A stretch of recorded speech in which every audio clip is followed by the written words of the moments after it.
Okay. This is episode number 12 of Technology and Choice, the podcast where we talk about almost anything, especially if it actually anything that has to do with technology and choice, which really does cover almost anything as it works out. But we take it from the particular angles of looking at it through that lens. I am John Ferguson, your host, and I'm delighted to have back co-host Robert Worstel here. Robert, say hello to everybody. Hello to everybody. Good. I'll, anyway. Uh, before I tell you Yeah, what, before we get down to the topic at hand, and we got a couple of really neat things to cover. Um, I want to clear up this doctor thing because you go by Dr. Robert Worstel yeah, sometimes. Now, on the podcast I listen to sometimes, Sovereign Tech and also Sex and Science Hour, uh, Brian Sovereign, who has, he has the Sovereign Tech, and he occasionally has Stephanie Murphy, Dr. Stephanie Murphy on. And they also do Sex and Science Hour. Now Stephanie has a PhD, I believe, and some medical school and so forth. She's a real bona fide, as people would accept, doctor. Brian, I guess he got tired of not being a doctor, so he got himself a mail away doctor of divinity, and so he sometimes introduces himself that way. Now you're somewhere in the middle. yeah, You actually did work. You had work, yeah. but if we're going to address you that way, I want to know let's be straight up with people. What does that entail? That doctor before Well, you I know. went to the University of Sedona, which is an actual university out there in Sedona, of all places. You said, yeah, okay, But it's not one of these normal, big Ivy League places. right. But I had to do research. I had to submit a paper. It was peer reviewed, and I got my grades on it. Just like anybody. And of course, I had to get a master's before I could do that, and that's on top of my other 6 degrees. Did that actually 6 degrees of separation? I What? no, I actually went to school for 7 years and got 7 degrees. Really? While I studied everything there was about study, I got associate degrees, and I got a bachelor's in computer networking with a specialist in or what is that called? A major in computer in having a second interfaces. Wow. In interfaces. And Well, then I that's went ahead and even got a master's and a doctor's and well. all That's this even stuff. that's even more worthy of being called doctor than I thought. So, doctor, I accept it. I don't know if others do, but that's cool. No, that I respect that. So, a doctor, shall we proceed? Is there Certainly, as long as I don't have to operate on anybody. right? Well, we're always operating on somebody, uh, and being We're operating. operated on. That's part of what we're going to get into. All right, so I tell you what, we're going to launch into in this episode is the preeminent technology of the 21st century and beyond. And I'm going to leave that as a mystery here while I cover a few basics, and you'll probably just have to listen to me and nod here for a bit. And for those watching this on video, you can see it. Otherwise, you'll just have to imagine. But yeah, I want to give just a touch of background to how we got where we're at here, uh, because I had a really major realization on something that could seem very minor unless you have the background on it. But I like to dig down to the very simplest thing I can find that's a basic truth underlying some field of activity. And when you look at life, that's the one I like to go after. And so, there's this whole thing of well, the basic thing we have to refer to that everybody can refer to as themselves, just that sense of self. And I really had this, it just took a while, but it started when I really piled in to the Safe Network, and then the Technology and Choice podcast came out of it. But basically, that sense of self implies choice. You have a free will, you have an ability to act. Technology, as we discovered in evolving this podcast, is really just packaged choices. But there was something missing. that just hit me. We nicked it in episode number 5, Scam Tech 101, episode 5 of Technology and Choice, technologyandchoice.com. Go check it out. But we didn't really nail it. So I guess the best way to launch from here is, aside from just being, what is the first activity? What is the main activity that goes on in life? I don't know. Maybe you could even say in the universe, but I mean, not connected to life. It doesn't matter. We don't care, really. So, what's the basic activity? Well, you're always trying to. You're either doing something, or something's being done to, or you're watching other people's do stuff, right? So, if free will exists, if there is choice, it's basically the whole game is influence, even down to just the physical level. If you want to move a pile of rocks, by golly, you're going to have to persuade it to be someplace else. And that's going to be picking it up and applying force to move it, or getting a front loader, or getting an animal. There you can persuade an animal to help you. And that's a little more subtle form of persuasion. Then it gets down to, hey, you can hold guns on people and make them do stuff. That is one form of persuasion. Or you can speak to them nicely and find cooperative interest, and give and take, and organize things differently. So basically, everything that's going on is persuasion. Now, even technology, all of the technology that we employ is used to persuade the universe to do different things than it's already doing. We say, okay, I'm going to push this button and something's going to happen. Good. Maybe you're fooled. That's where we got into scam tech. Maybe somebody tells you that button does one thing, but it does something else. But underneath that is the intention to persuade, or be persuaded. That's all that's going on, right? I mean, am I missing something, or is that really the first level of dynamic interaction? You can talk now. I can talk now. I can quit nodding.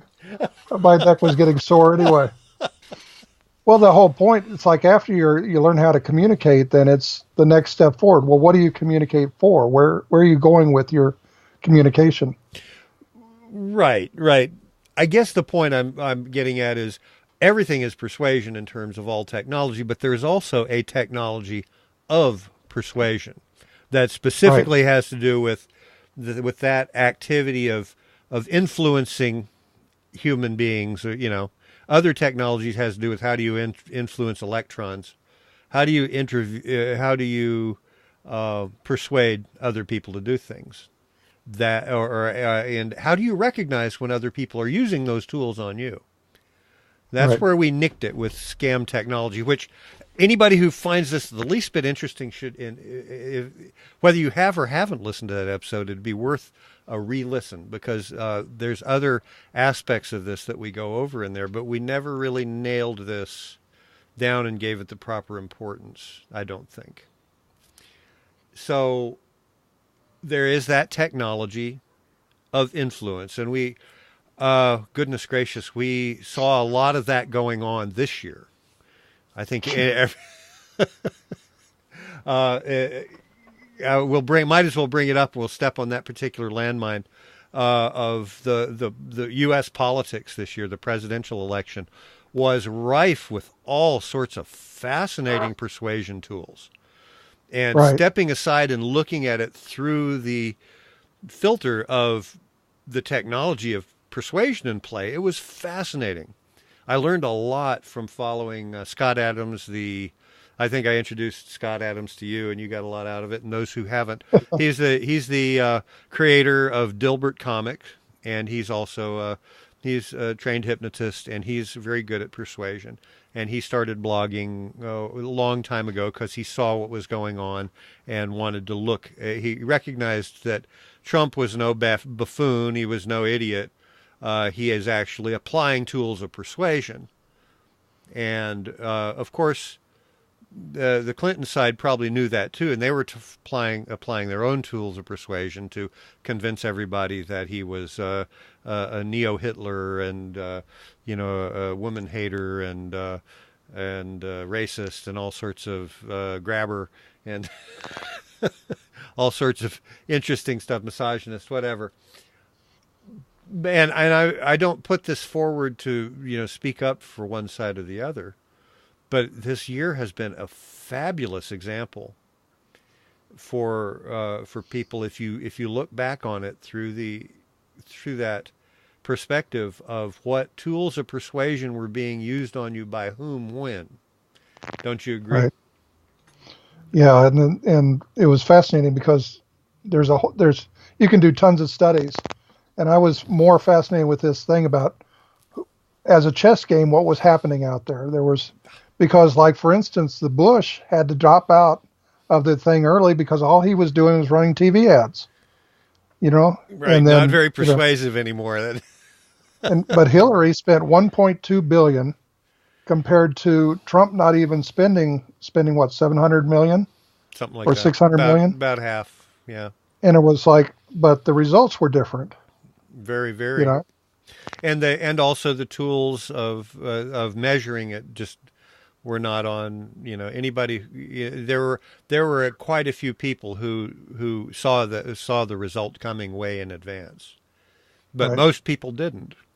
So that's because, Yeah. and I'm not going to say what conclusions, but, people have to find that out for themselves wherever they were at in relationship to that, and notice it in others. But we're talking here about the fact that there is a technology of persuasion, or there's multiple aspects of that Right. technology. And that's what we're focusing on because technology and choice, boy, what could be more basic than understanding that, hey, I have a preference and I want to create an effect on the world. I guess I should find the tools to persuade it. Oh, it includes people. I really need to know how to influence them so that, I can get a good result. Now, why is it? It's not that there's none of this technology around. So let's look at that. What we covered in episode 5 on scam technology a bit about. Yeah, well, there is some of this technology. Robert Cialdini, the book Influence, really good. I since have really gone over that. I got an audio book and I've listened to it a number of times because I'm really down with understanding this persuasion, at least so I can see when it's being applied to me, but also so I can, live smoothly. Yeah. But even with that book, I found myself hitting the little resistance because the main examples used to demonstrate things were out of the realm of sales, right? Right.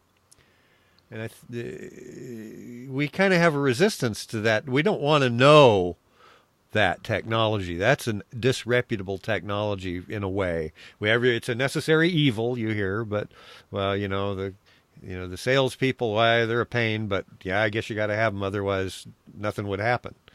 No, people wouldn't buy stuff. But they also take advantage of people because they influence them. Oh my goodness, to buy. So let's run down what technology there is and available that we know of, because it goes all the way back to what, Dale Carnegie, How to Win Friends and Influence People. Well, it goes back to the Greeks. Everything goes back to the Greeks, but the ethos, pathos, and rational thought, emotional logic, and is where they line that up, and that's Socrates saying, "Here's how everything goes together." Right. And good speech has all three of those, But the point is that coming forward from that, where I got into it was in studying copywriting, because this one guy that I was saying, well, he'd made a success in business, made a lot of money, and he was known as a great copywriter. So if you learn copywriting, he said, then you'll figure it all out. So I got all the old classics on copywriting and started looking them up. And it's before the guy with the speaking. But Dale Carnegie. Carnegie, yeah, I just went blank on that. But these old classics are the ones that everybody kept going back to. One guy, he became a well-known copywriter because he just went to the library and read everything on copywriting. Turns out the modern copywriters weren't reading the classics, and these classics were all out of the 1920s, like scientific advertising, and a few others like this. But the fascinating thing, when I read copywriting classics, I found out this guy didn't know what he's talking about on copywriting. Hmm. But everything you read in the papers and on the websites, and all these guys are trying to get you to click on things and look at things, and they all say, well, that if you know the rules of copywriting, of good copywriting, then it will be seamless, and they'll Right. think you are everything. Well, which is of course, it's when it's kind of like we persuade each other all the time with various techniques. Right. But we're not always really good. I mean, we're good at it in certain things, but there's that something that there's a resistance to knowing about or finding out about because it's somehow disreputable. And I, if we don't accomplish anything else in this podcast, I really want to go, hey, influence is all that's happening. Persuasion is all that's happening. Some of it you do very comfortably and naturally. If you empathize with people, it's easier to do. Right. But if you really know the technology, even without empathy, you can do it even better because you don't really care that you're screwing somebody over. Right. But, if, rather than being a mark and going, okay, waiting for that sociopath to start using the technology on steroids to get you to do stuff that's really stupid, if you recognize what's going on, you go, oh, well, I'm being unduly influenced here. Okay. Then I won't be. Well, So, it does to some degree go back to this point about whether you think it's a scam or not, is whether you're getting the expected result. right, we defined that in the The a scam scam is test funnel. something where you get different results different than what you were led to believe, which So is if you're, and what are most of our bad taste about salesmen is because they've done a poor job at it. You know, essentially, yeah, because they have, we assume when they approach us that they are operating for a mutual good because we assume that it's voluntary.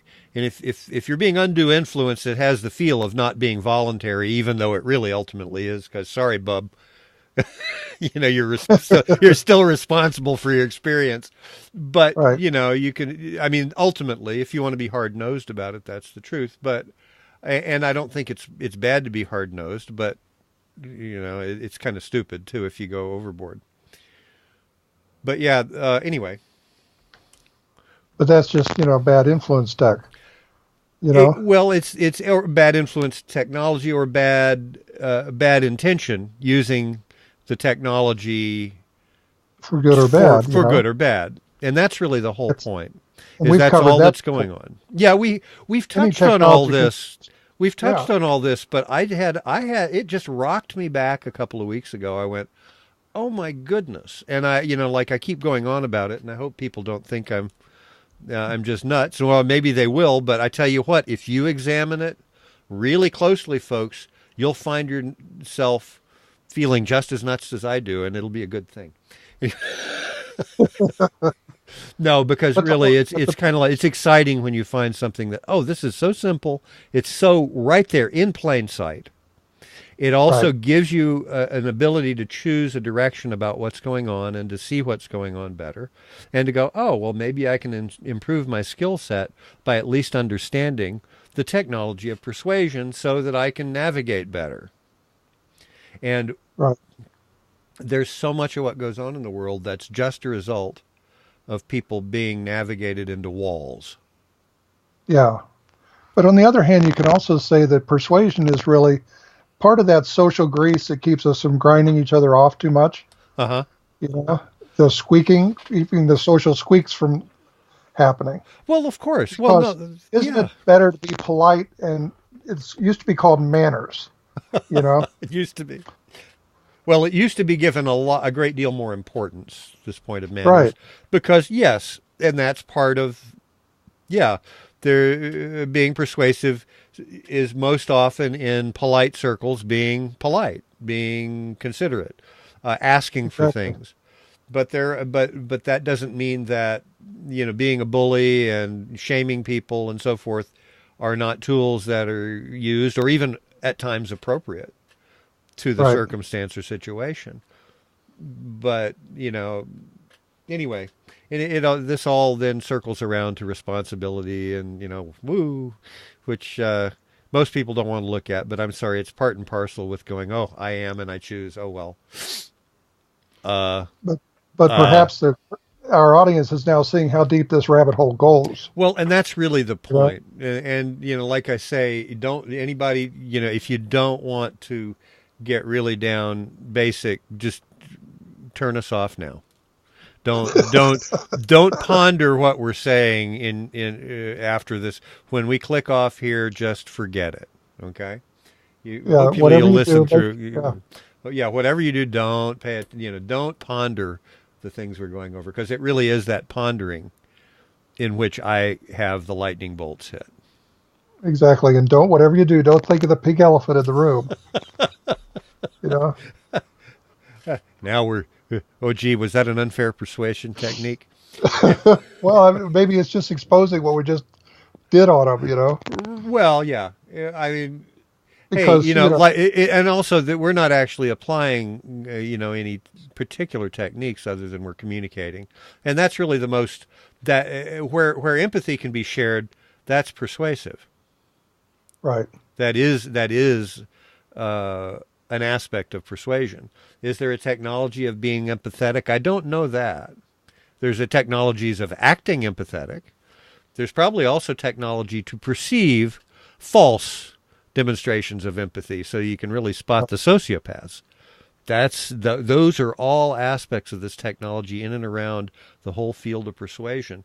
But my main lightning strike, light bulb going off, whatever, was that recognition that in sentient experience, there is nothing else essentially going on but persuasion and going in all directions. right, Behind that is choice. Well, how do I want to persuade? Do I want to be persuaded? What's the mindset that I want to go forward with? Which is similar to saying, how do I want to be? Now that I am, how do I want to be? All of those things. That goes back to choice. But when you get a dynamic, then it gets into persuasion. We've covered that pretty well, don't you think? yeah, Good. yeah, So I want to, Nick, just touch on a couple of references. Now, I'll put these in the show notes, but I'm going to mention them. I mentioned Persuasion by Robert Cialdini. That was that's not unknown hidden technology. That's been on the Times bestseller list at times for long periods. It's very powerful, very good work. The only is that it doesn't go far enough beyond the experience level of advertising, because I guess that was, or of sales, because well, that's right. He talks about it in the beginning, and that's why he researched it, because he kept being sold stuff and didn't know how he was being influenced to do it. So he studied all that and was very good, but it applies in all directions. He also recently released another one called Persuasion, which I started, but I realized I had not I had not covered Persuasion yet, and so I went back, and I'm going to be into Persuasion. But that's using techniques to basically prepare the path for persuasion by, I don't know, dropping hints in advance or whatever. That sounds interesting. One that I discovered here and followed, we mentioned Scott Adams of Dilbert fame. He wrote a book called How to Fail at Almost Anything and Still Come Out on Top. Kind of the story of my life. Very long title. That's by Scott Adams. It's a delightful book. You can get it on Audible or wherever. And then the MAGA Mindset by Mike Cernovich. That's MAGA stands for Make America Great Again. He wrote that book about the rise of Trump and predicting what and why. And whether you think it was a good thing or a bad thing or neutral thing, with Trump being elected, even if it makes you crazy, and it completely ruins your world, that he became elected, then you should really read this book, because you'll see what and why it was predictable. And it'll arm you to do something about it. even Right. if whether it might change your perspective. Be careful; it might change your perspective on what happened. But oh well, you also might then be able to do something about it. And there was I thought of something a moment ago, and there was something in here that we didn't cover. Well, just while you're thinking of that, there is that Dale Carnegie How to Win Friends and Influence People. Oh yeah, yeah. I'll put that on. I'll You put know, that in there too. That I mean, and that's old stuff. And the only problem I've had with that is people picking it up and reading it, and then clumsily trying to apply the techniques, so that people go, "Oh, this person is just doing a technique to persuade me to do something. Why don't they just come out and tell me what they want me to do?" So you say where the technique gets in the way of really being persuasive because you're trying to do a technique. That was my own the only I really enjoyed that book, but I had that experience of somebody else who had studied it trying to use those techniques, and it was kind of like, why don't you just that makes me feel really awkward. It makes me feel like you're insincere, but that's all part of the deal. Well, cool. So I guess that covers the topic of persuasion as a technology. I think it's really important, and I bill it as the most important technology going forward in time. Oh, this is something I didn't cover. The connection. I mean, I didn't maybe highlight it. Is understanding that technology is the way forward into a more peaceful, more harmonious society. Period.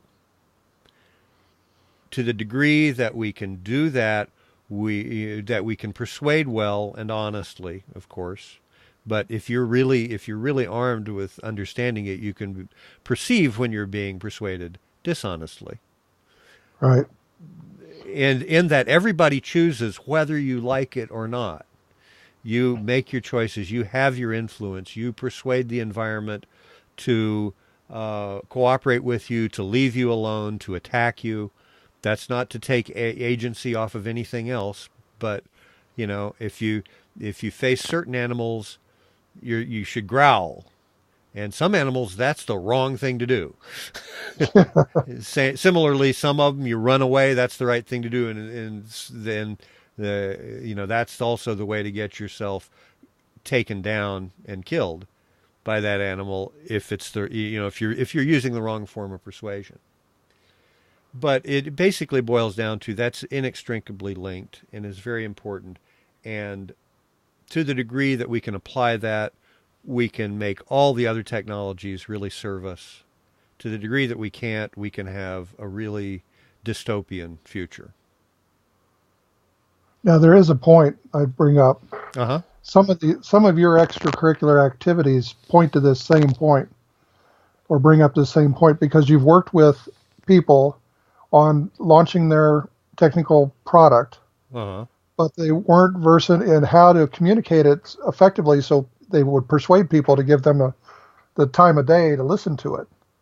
Right. And so you would rewrite their stuff and rewrite their pitch and Oh yeah, listen to yeah. it and Yeah, I understand have it. had some experience. That's true. That's true. And that's Yeah. a form of persuasion that any technical minded person listening to this would go, this has nothing to do with me. Those are all social skills. I'm a Exactly. programmer. And I'm a geek. I don't need any social skills. Yeah. I got my video game and I can communicate with people all over the world on the interface, and I'm fine. But even there, look, you use that. Even there, you use that skill. You just use it differently. You make Right. friends doing, and it all boils down ultimately to being able to have empathy and the desire to be real and to acknowledge the reality of somebody else. Just that understanding brings up one's ability to apply persuasion, because the real connection, the real communication, is the main tool the main thing that's operating. But there are all of those different techniques, and it's worth knowing, and it's a good way to not be a victim, not to mention a good way to create good effects. anyway, that covers that, and we've got another segment we're going to do here. We're going to go off in a slightly similar direction, but I'm going to insert here a little bit of an ad. This is a practice. It's an ad that I'm doing because I want to, not because I'm being rewarded for doing it. But it is really related to the area of choice because, well, actually, I'm listening to a book right now called The Paradox of Choice, which has to do with sometimes you have so many choices that you have no choice. If you have too few choices, you have no choice, and if you have too many choices, you really have no choice because you can't be responsible for it. Anyway, that's an interesting book. I'm not going to recommend it yet, other than it's intriguing so far. But I found this operational in the area of operating systems for computers. I wouldn't have had anything to do with it except Windows Vista made me so crazy, and that I started messing around with Linux operating systems and installing one or the other and having all sorts of trouble. And then since then, it's been an obsession to find the right one for the right purpose, and that's always been a challenge. And I can't say that I've found the one for everything, but I want to recommend Reblin Linux. It's REBELLIN, and you can go to the website thereblin.com. Now, this is a Debian, free and open source, based upon Debian, just like Ubuntu is, but it's not a version of Ubuntu. It's just under Debian. It's maintained by a fellow in India called Utkarsh. I don't know. It's Utkarsh. I can't pretend to pronounce that correctly. But he does a really good job. He's been maintaining it for years. It is beautiful. It's very lightweight on your resources. It's easy to use. It's a little different than some of the others. But here's a beautiful thing. He publishes a manual that you can get. It's pretty easy, and you can operate. You can do everything free. But if you want to pay one time $14, you can get unlimited email support. And I'll tell you, I've used it a couple times, and he's right on the spot. He answers you very quickly. Sometimes within minutes. Sometimes a little longer, depending. I mean, he may be in a different time zone. But that was all. I just want you to check it out, and that lifetime support helps him keep doing what he's doing, which is a really good job. Well, all right. Now we get to see about being persuasive about a product, right? Hopefully, my little bit on Reblin was useful. But so for those that are watching on video, hold up the product that we were going to talk about. Yeah, not bad. It is move it over. Well, let me see. I got to move my. Yeah, it says a guide to actually getting whatever you really want from life. Make yourself great again. It's got a red cap. How cute! And the title, Dr. Robert C. Wurstel. Now, I don't know. That comes awfully close to the something. I'm not sure. Well, it's a marketing ploy, okay? Oh, okay. Well, hopefully it's positively persuasive. I find it interesting. Tell us about your book. Well, this really has a lot of me in it because it was a lot of the research that I ran into, because we covered this point about being scammed, right? Mm-hmm. And that went so far. But then you bring up this point about being persuaded, right? And the studies found that a lot of people got upset during this election. I mean, just really horribly upset. Right. And this is because they have what you called a brittle mindset stack. Means you stacked all you believe is your belief system is built on some dogma, some datum that's supposed to be absolutely true, and it isn't. Right. And so, when I was talking to you, it's like I write a lot of self-help books, which you've chided me about. But I said, when I was talking to you about it, I said, this really, or you pointed out, this really goes to the dark side of self-help. How come you've been messed with all your life from the time before you started learning to talk. And so now you're understanding that, wait a minute, not everything, but you've had these failures, and this explains why people have failures, because they accepted something that wasn't true. And all our lives, we've been trained to not look, to not think, and not act. We just go along with the crowd, and you'll be safe. And hope you learn the right thing and believe the right stuff, because, yeah. And but the funny part is, though, they were railing with those protests about the 1%ers, but Right. it's there's a statistic that keeps going along that 5% of the population are employing the other 95%. Right. They're the ones that make the jobs, that start the businesses, and so on and so forth, and they keep everybody else safe and secure and having a paycheck. Right. Right. But the problem is that the government, the media, and academia and scientists hate this 5% because they can't be controlled. Because they think differently than everybody else. They look for themselves. They observe. See, there's all these secrets hidden in plain sight, which I've mentioned before, but this book it goes into a little bit more detail. But people don't look at them. They can't see them right in their front yard. And they can't think with what they see. And then they refuse to act unless they know it's perfectly okay and safe. Right? Which works for, if you're going to have a regular job, that's fine.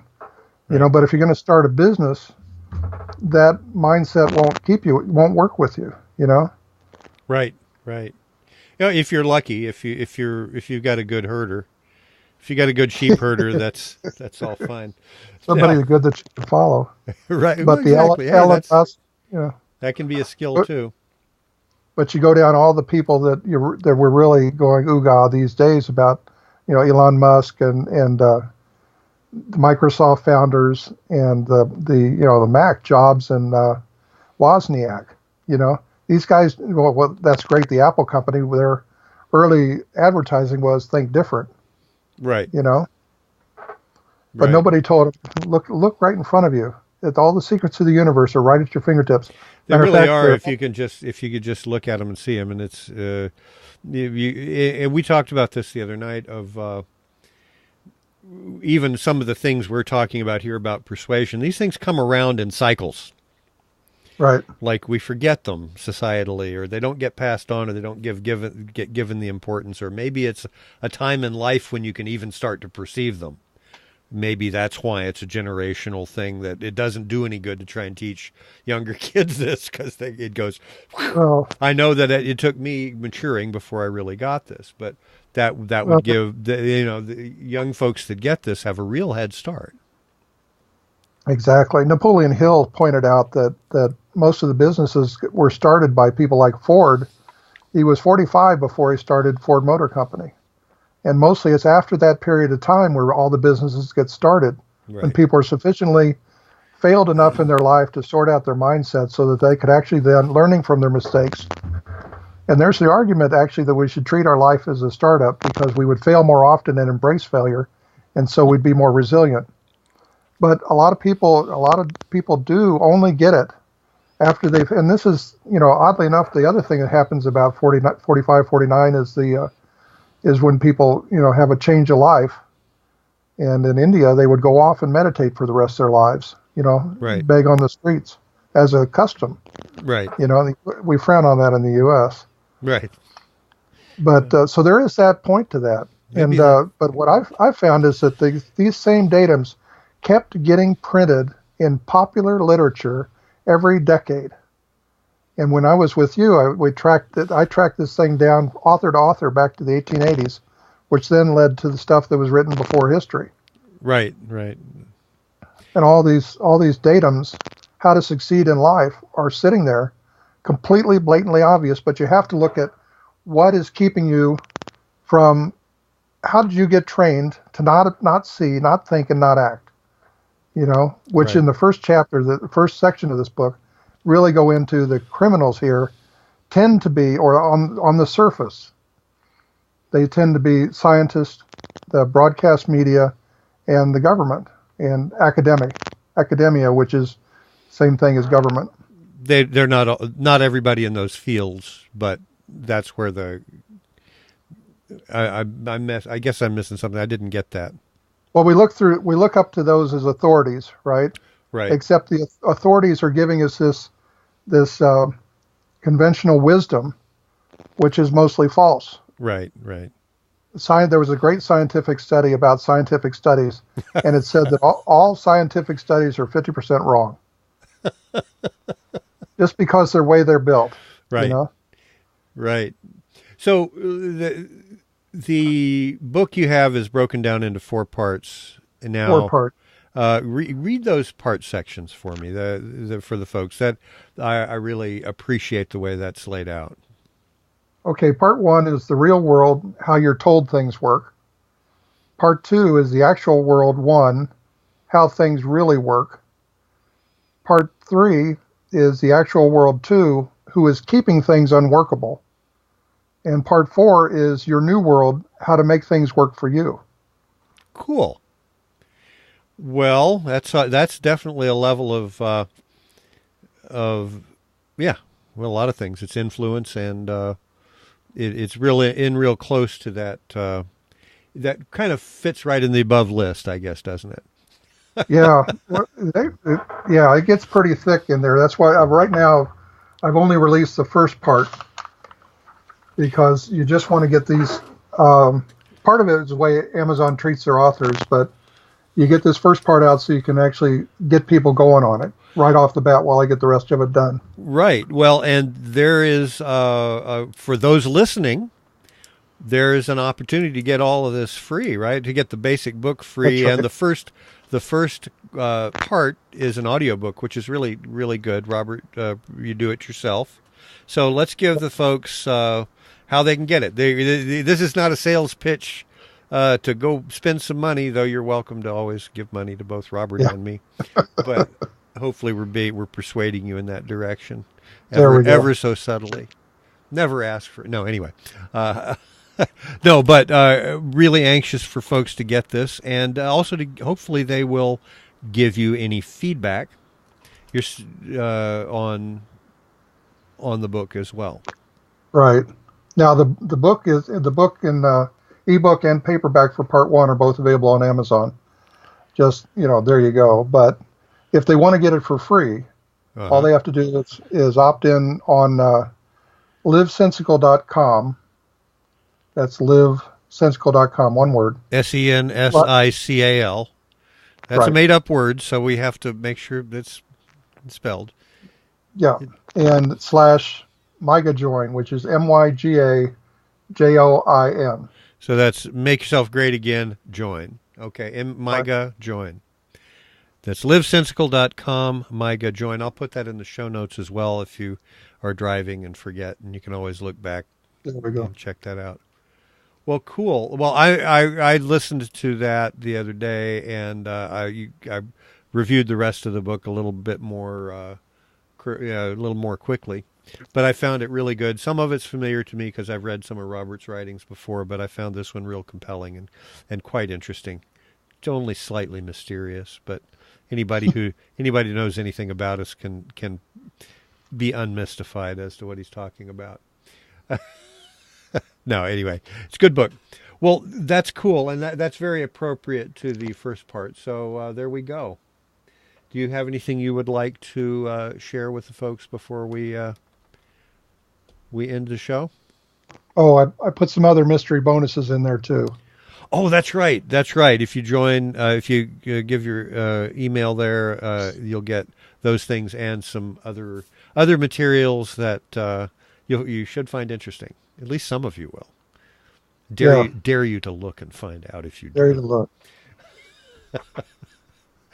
All right. Well, gosh, it's a pleasure, and this is a good way to start off 2017 with a podcast of this foundational importance.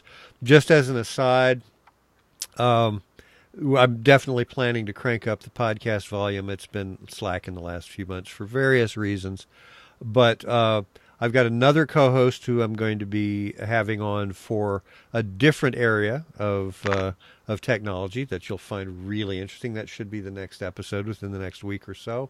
And I may do that with several co-hosts in different areas. Robert, of course, is my self-help, mystical, philosophical, whatever, touch base. But you also keep us anchored in reality. Oh, and we've also got to get into your permaculture and Oh yeah, one of these and days. so forth, because you actually have good hands-on farming experience in making a sustainable, using that sustainable technology. And if anybody really wants to put in the cheer for any area, including that you'd like to hear about, hey, drop us a line at simpleton@safecrossroads.net. It's probably the easiest way to make sure you get me. Or check on the Technology and Choice website, or through Let's Talk Bitcoin Network, or however you happen to get this. Well, all right. Well, thanks a lot. Oh, I think there is still some value in magic words, Robert. Let's do it MYGA. MYGA. Make yourself great again. There we go. MYGA. So for those that know what that's about, go do it at letstalkbitcoin.com. Get yourself some LTB coin. And for those that don't, find out. All right, folks. Thanks a lot, and we'll see you soon.